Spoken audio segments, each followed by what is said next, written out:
هلا حبايب، اليوم وصفتنا ضمن الكيتو كلاسيك، وصفة لذيذة جدا جدا وسهلة وسريعة، وأتمنى تجربوها وتعجبكم يا ربي مثل ما عجبتني.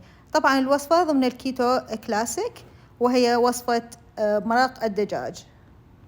وقبل ما نبدي بطريقة عمل الوصفة، لا تنسوا الاشتراك بقناتي وتفعيل الجرس حتى يوصلكم كل شي جديد وأول بأول. أول شي بمقلاة نضع زيت زيتون الخاص بالطبخ، ونضع فوقه صدور دجاج مقطعة على شكل مكعبات، ونقليه على نار عالية لحد ما يصير لونه أبيض مثل ما تشوفون بالفيديو. نبقى نقلب فيه،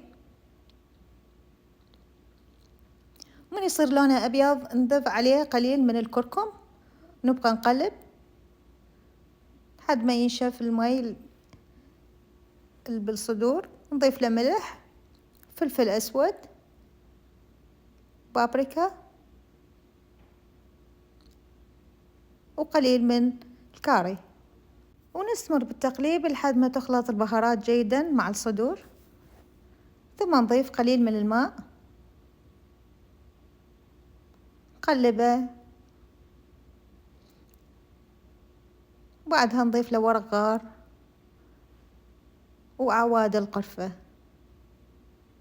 وبعدها يغطى ويترك على نار هادئة حتى يكون جاهز للتقديم.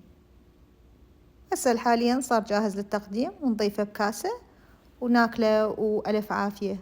أتمنى تجربوها، الوصفة جدا لذيذة، وإن شاء الله يا ربي تعجبكم، وأشوفكم بفيديو جديد قريبا إن شاء الله. باي.